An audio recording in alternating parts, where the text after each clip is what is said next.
Hello, everybody. I'm so excited to introduce you to today's speaker. This is Katherine Arnup. I'm going to tell you a little bit about her. A very accomplished woman. She is a PhD, a writer, a speaker, a life coach, and a retired university professor. She is the author of dozens of books and articles, including the award-winning Education for Motherhood. She is a caregiver for her sister and her parents, or she was when they were dying. She's been a hospice volunteer for more than 15 years. In her coaching practice, she works with people dealing with transitions, including aging, illness, and end of life. Her latest book, I don't have time for this, Compassionate Guide to Caring for Your Parents and Yourself, tackles the final taboo, which is death itself. So welcome, Katherine. Well, thank you. I'm really happy to be here. And can I also mention this, she is a Canadian friend. She is with us from Canada, so that's very exciting. I actually really would just love you to tell us a little bit about your background, a little bit about your story, and then I've got a couple of questions that I'd love to make sure we get to during this 30-minute interview. So just sounds great. Share a little bit about yourself. Well, you have some sense of it from what you've read. I have been an elementary school teacher, and then I went to graduate school. And after that, while I was in graduate school, I had 2 kids, 2 babies. So that led to me doing research on motherhood and advice for mothers, which led to my book that you referred to. And after I finished grad school, I got a job at a university, and I moved to Ottawa, which is the capital of Canada, and that's where I live now. Wow. And I was teaching and mentoring and being involved in other things, and I retired 4 years ago. 4 years ago. Yeah. So I could write. Retired so you could spend write. More time, right? Yeah. Job, right? So how did you become involved in hospice and end-of-life care? Because, of course, that's very near and dear to my heart. I've been with hospice for 12 years now, so I'd love to hear your story. It's a bit of a circuitous route. I had always been very afraid of death. Even when I was a little kid, I was just kind of fearful of it. And we weren't really exposed to it very much. Growing up in the 1950s, you didn't go to funerals. Kids didn't go to funerals. It wasn't thought appropriate for them. So there was a real mystery around death. You know, my parents lost their parents, and that was all in the shadows. We didn't go there. My parents left, went to the funeral, and we never saw them again, but we didn't really know anything about it. And I didn't get any less afraid as I grew up. I think one of the things I've discovered is that if you just keep avoiding the thing that you're afraid of, that fear just grows and grows. Mm-hmm. But when my sister was diagnosed with terminal cancer, I really had to get over myself and my fear to be able to care for her. And so that's when I really came to terms with what serious illness and then ultimately dying was about. And how long ago was that? She died 20 years ago now. It seems incredible. It seems incredible to me that it's that long ago. But I was 47 at the time, and she was just turned 51 when she died. Oh, wow, that's so young. I'm so sorry. Yeah, no, it was a very, very hard thing in my life, and we had been very close. We were the middle children of 4 girls, and we just kind of looked after each other in a certain way, especially as we got older, and we'd always kind of promised that we would take care of each other if we needed it, and then I needed to take care of her, and that's what I did. So it really helped me to lose my fear of death, and also to really understand much more about what dying people need.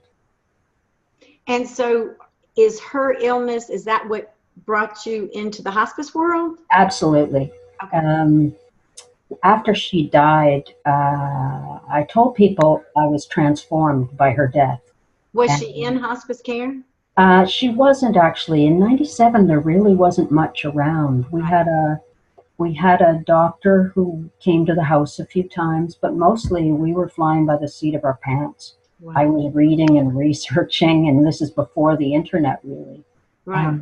And there was no hospice in Toronto, and not really. You could hire visiting nurses, and we did that. And at the end, we hired a palliative care nurse Oh, great. who was really helpful in the sort of final week of her dying. So I didn't think right away, oh, I'm going to be a hospice volunteer.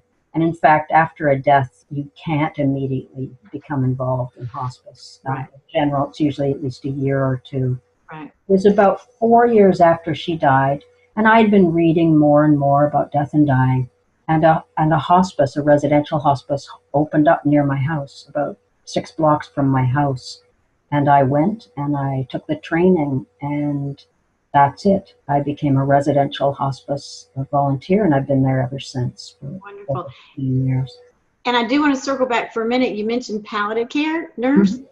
Some of the listeners may not know what that is. Would you like to explain what palliative care is? Okay, palliative care is about symptom relief and so pain relief and any other nausea or other problems that someone might have at end of life.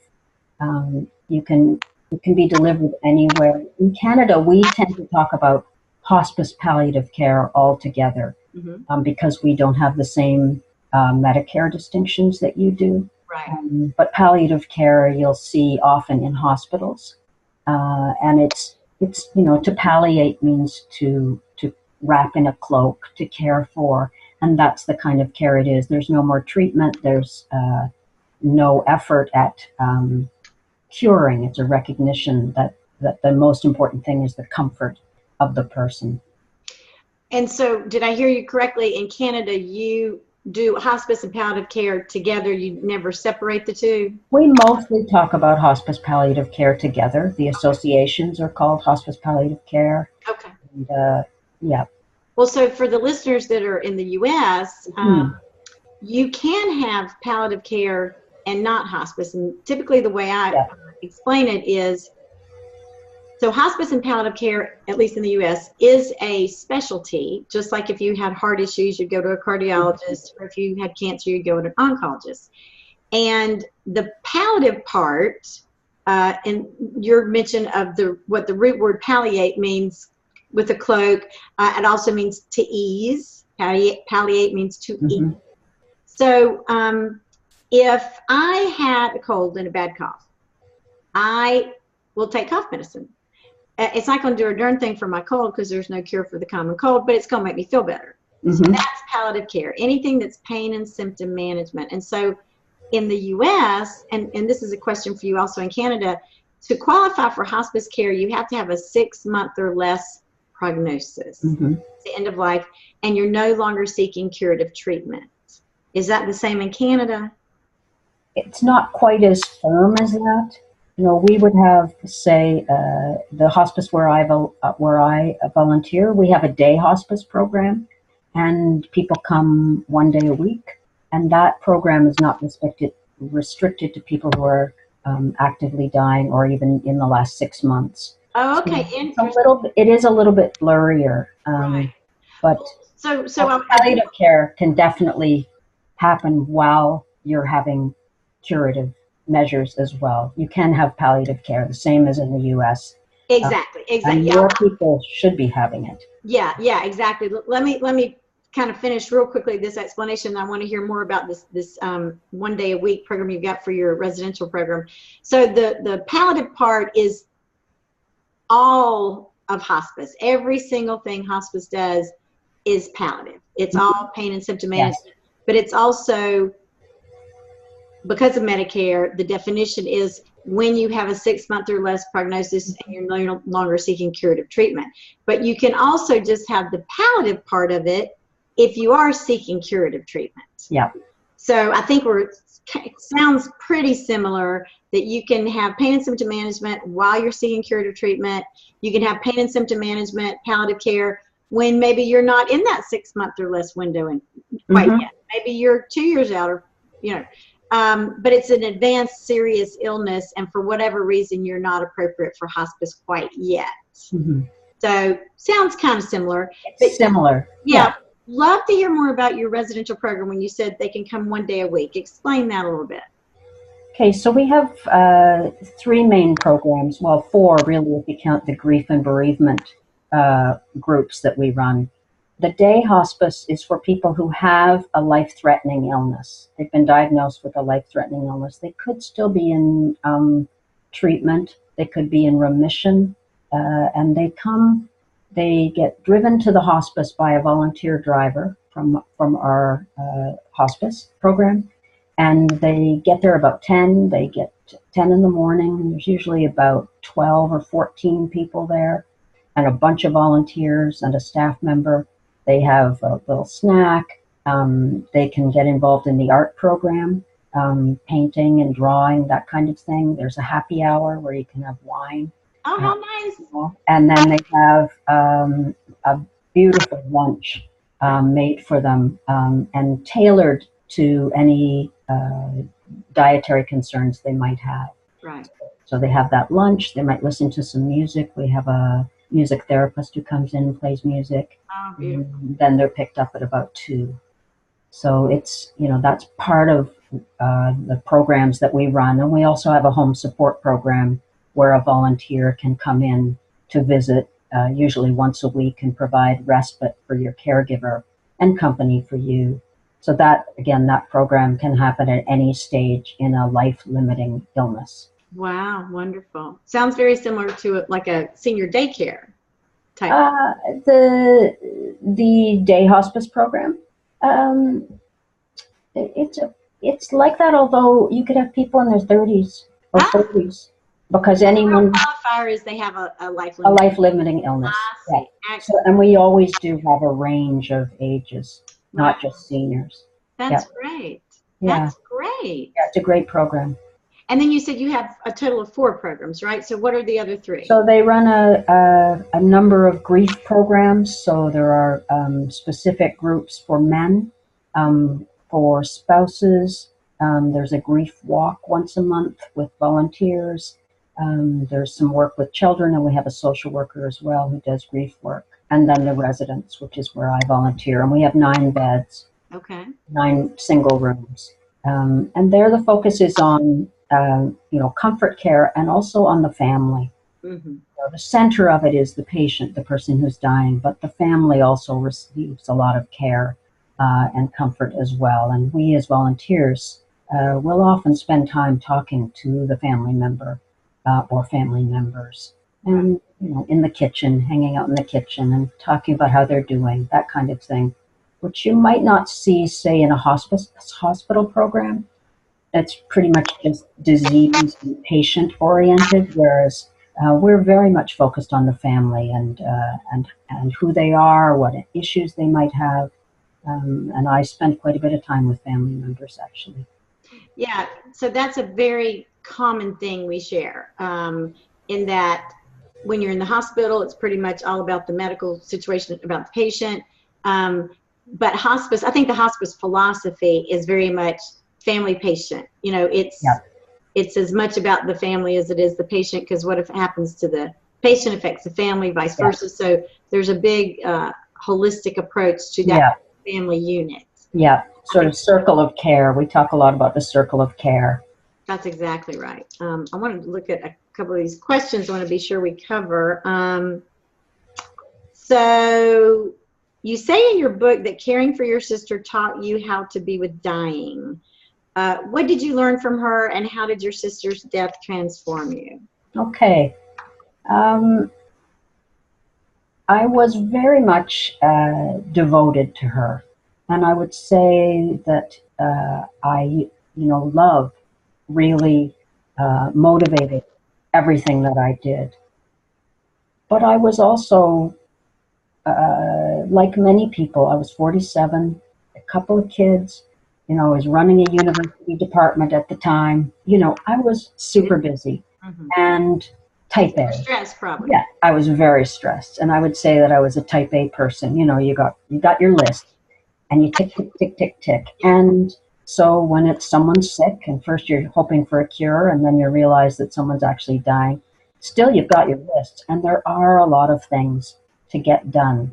There really are. But what I learned actually from my sister Carol getting mad at me was that there's more to it than just your lists.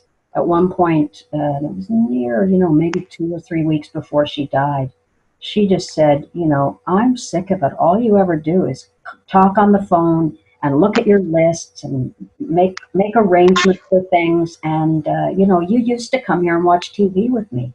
And we'd hang out and we'd laugh. And, you may as well be at home doing this as be with, because you're not really being with me.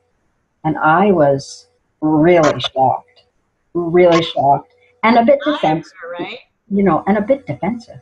Like, Oh, hello, I'm doing this for you. I have to make these phone calls. I have to call the life insurance people and all that. But I went home and thought about it, and I'm like, yeah, she's right. Time really is fleeting. And let's wake up to that fact. And you can do these things elsewhere. And the most important thing is to be, not to do. And that's what I would say the biggest lesson I learned is that it's about being, a way of being, which involves sitting and listening and maybe laughing and talking, but maybe sometimes just sitting in silence. And it's not about rushing around. What can I do for you now? What can I do? Did you want some more water? Da da da. That stems a lot from our own fears that, I won't have to pay attention to the fact that this person is dying if I'm running around getting her things. right. And so I really learned a lot about slowing down and about being present with her. And those are lessons that I very much take into hospice when I'm with patients and families. That I can come into a room and just get a sense of how the person's doing and what they might need or want. And it might just be my sitting there quietly, or they might not even want me there. That's also possible. But getting a sense of that from the patient and not, running around tidying up or doing things in the room. One of the things that I learned from Carol, again, was about the importance of giving a person in that situation. She was bedridden for most of her illness. Giving a person who's bedridden or not able to get up and do as much control as possible over things in their life. Maybe it does involve you doing something, but you do it on their instructions. At least they can have that kind of control. I remember vividly when I learned this lesson, because she said, she was in bed in her room, in her bedroom, and she said, could you just tidy up my dresser? And it's really bothering me. I was like, your dresser looks fabulous. You should see mine. It's got so much junk on it from the kids and da-da-da. And I was going on. I said, just leave it. It's fine. She said, it's not fine for me. It bothers me and I can't fix it. And I just went, okay, and tell me what to do and what okay looks like for you.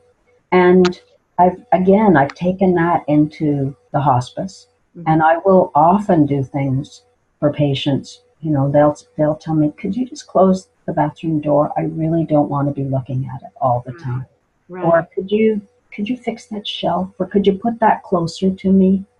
And I hear sometimes people, family members sometimes, or other volunteers say, oh, that person's such a control freak, and I have to calm myself before I answer, but I say, try lying in bed, try being bedridden, having nothing, you can see the thing you want, but you can't reach it. Or you know what you want precisely, but you can't get it for yourself. Right. These people who are dying are losing control of everything in their life, absolutely everything in their body, including their body. And they are losing everyone they know. And what we can give them, what control we can give them, and decision-making power we can give them is really, really important. And I've learned that from working with the hospice people here is exactly what you just said. There's so many things that they don't have control over anymore, whether they can't drive anymore or they can't walk without assistance or whatever it is, which just amplifies the importance of what they can't. If I want to watch channel 12, Yeah. Or if I need to wear Depends, don't tell me I need to wear Depends. I'll decide when I want to Yeah. wear Depends. You know, Yeah. it's just because they can sense Oh, yes. this control that they're losing. Mhm. So when you can say, Mom, you're sitting there wet, you need to put on Depends. I mean, that's kind of instructional Mhm. as opposed to what do you think about wearing Depends? How do you feel about Mhm. that?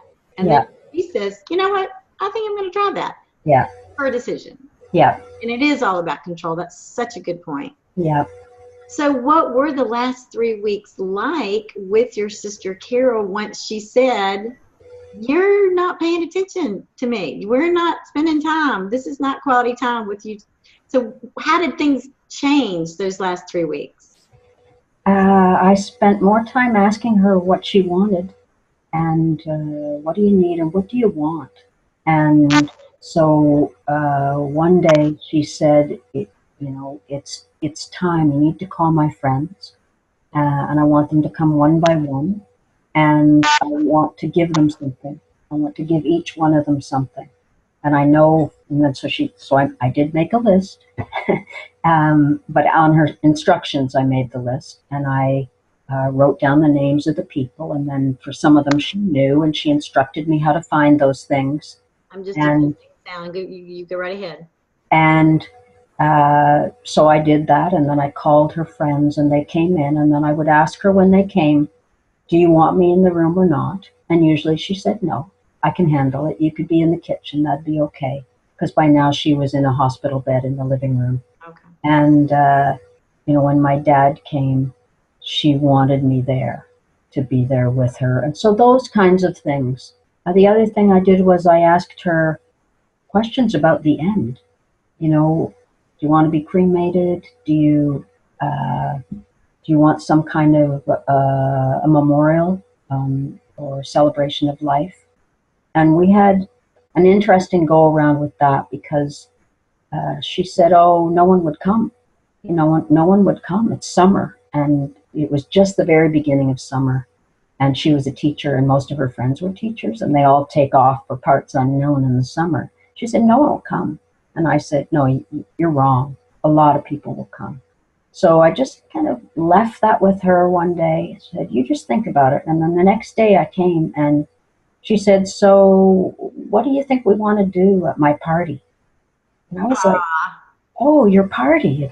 And so then we talked about it. She gave me very clear instructions about what she wanted in terms of music and pictures and food. And she said, "And I want you to be the MC, master of ceremonies." And I was like, "Oh no, it's going to be a tough one." But she was certain that I should do it. And it was a huge blessing to me to know that we were doing exactly what she wanted, and that the people who she would have wanted to have speak were going to do that. And it was a beautiful party. It really was. Well, and I'm so glad you challenged her when she wasn't going to do anything. I'm sure she's really grateful when you came back the next day that, she taught you things, but you also taught her, Yeah. all right, think about Yeah. that. Yeah. I want to reconsider. And that's wonderful. Yeah. No, it was really beautiful. We just, after that happened with the rustling papers, we just got down to it. We just talked. I asked her at one point if she was afraid, and she said that she was. And I said, "What of?" And she said, "Dying." And I said, "What part of it? What part of it?" And here's where I say I was flying by the seat of my pants and using love as the guide. I didn't know to ask that question, but so she said, when I asked what part, instead of having this huge whole thing, she said, "Well, I'm afraid, I might suffocate, feel like I'm suffocating." And I said, "I don't think that'll happen because there's medications that they can give you. So I don't think that's going to happen." And she was afraid that she might soil herself when she died. Mm-hmm. And I said, because that sometimes happens, not always. And I said, "Well, I'll clean you up." And she said, "Would you do that? Are you kidding?" And I said, "No, I would do that for sure." And they were very specific fears. And I sometimes say that to people now at hospice. I will either tell family members to ask their person, or sometimes I ask patients, what specifically, and it's usually something like that, very concrete, Right. and you can alleviate their fears. It's not this abstract, fear of not existing or those kinds of things. It's very practical. Right. Then Right. you can assuage those concerns. So that was one of the other conversations that we had, and we laughed a lot. Yeah. Always laughed a lot, and people would say, "What are you guys laughing about?" Aches. And we'd be like, "Well, what's the alternative?" Sure. Right. We'd always laughed a lot. As sisters, we always did. We were always chatting and having little gossip sessions, and so we were doing it then too. Yeah, absolutely. And it was lovely. It was really lovely. Well, for flying by the seat of your pants, I think what guided you, you said it was love, and love guided you to ask all the right questions. I And think it did. yeah, it made that experience with her those last months just very special. Yeah. Very special. It was. That's so powerful. It was a very powerful experience in my life, and it continues to guide me. You may have already touched on a little bit of this. I wanted to know, what does your work in hospice care look like? What do you do exactly? What do you bring to your patients that you're meeting with? You may have touched on a little bit of that, but is there anything a little more specific you want to tell? I mean, we do certain chores and help with personal care, but I think what I bring this sense of being able to be with dying, and to be able to sit and to be present. Sometimes I'll sing because I love to sing, and so sometimes I'll ask a patient if they would like me to sing, and or if someone is not conscious, in a coma or whatever, or deep asleep, and then I will sing. Usually lullaby, those kinds of songs, or and it seems to calm them down. Mm-hmm. It really does. I had one woman that I was sitting with, and she was pretty agitated but not really awake, so I couldn't ask her anything. And I sang for a little bit but didn't seem to be doing anything. So I went back into the volunteer room to look and see what I could learn about her. And it said she loves country music, and especially Patsy Cline. And, so I went back in, and I had my phone with me, my iPhone. And so I just went into iTunes and downloaded a Patsy Cline song, and played it for her, and over, in fact. Yes. But as soon as it started, you could just see her relax and calm down. And it was so beautiful. It was just like, of course, Patsy Cline, that's what you wanted. Yes. You didn't want my lullabies. You wanted Patsy Cline in there. Exactly. So the fact that you said over and over, I know my family knows I love It's a Wonderful World by Louis Armstrong. Oh, yes. And I told him I just wanted it on repeat. Just keep playing it. It is a beautiful song. Have you ever cared for any Alzheimer's patients? Because what they say about Alzheimer's is, of so many areas of the brain that it affects, the emotions tied to music, particularly from your childhood, it doesn't seem to affect, which is why music can be so beautiful. And where nothing else seems to reach them, music will reach an Alzheimer's patient. Yeah, no, it's true. We don't have, we have, if somebody comes with Alzheimer's, they usually have a terminal illness in addition to Alzheimer's. But I do find, the old songs, You Are My Sunshine, and those kinds of songs. I know all those songs. Yeah. And so I will sing those kinds of songs, and they'll perk up, and some of them know all the words. Exactly. I figure whatever happens to me, I will know all the words, because I know so many songs from, And, I had an older sister, so I've got her generation of, Elvis and all of those songs all the way up to, to now. So it's, so I do use music, and I think it's a very powerful tool. Right. So for the listeners here in the U.S., Alzheimer's is one of the terminal life-limiting illnesses, or it is a hospice diagnosis. Yeah. Okay. Is that not the case in Canada? The challenge, all I can say is I understand what you're saying about a terminal illness, but somebody could have that terminal diagnosis and still live for Oh, yeah, many years. absolutely. So in the case of the residents, we can't, you know, we tend to have people who are there for the last 3 months of their lives at the most, and the average is sort of more like 12 days. Right. And with only 9 beds, and there's only 20 beds in separate residential hospices in the whole city.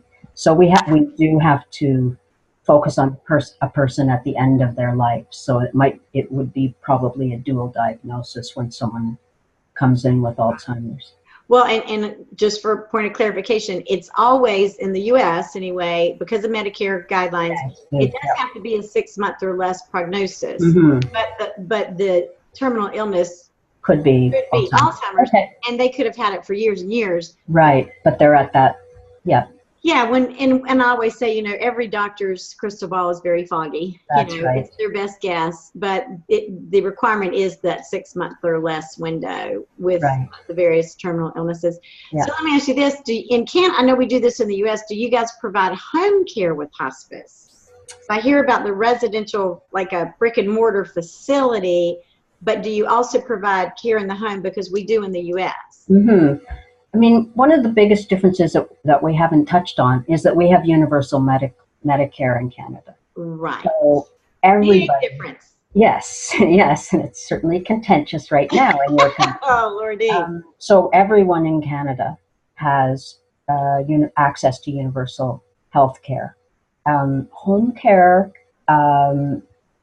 is provided through some separate funding, and there's a lot of moves to get more home care provided for people so that they can remain in the home, because that's a big focus now, partly because it's cheaper than having someone in a hospital, but also people are pushing for it, even dying at home. People want to die at home. That's right. That's right. So you need a lot of support for that to happen. Yeah. Yes, you do. So we're getting kind of short on time here. Let me just make sure. So real quickly about caregiving, because I want to respect your time. You write about the need to embrace caring and caregiving. What would a caring society look like? Okay, well, I think a lot about that because I wrote my most recent book about caring for my parents, and it really made me think about what that looks like to care for people. And I think that in our society we have a real horror of dependence, of being dependent on others. We're, you know, strong and independent. And I think that interdependent is where our culture needs to go and needs to move, because we, in our lives, move through a range of different things, of being in need of care and giving care, and sometimes both at the same time. And I think a caring society would really highly value that caring, and we would be, you know, some of it harkens back to earlier times, you know, caring for your neighbors, noticing someone hasn't been out for a few days, what's going on there? Or does somebody just need a knock on the door and see how they're doing? It involves young people, caring for grandmothers. You know, it's all the way through the life cycle. And it involves supporting caregivers. And that's part of what I think a caring society needs to do.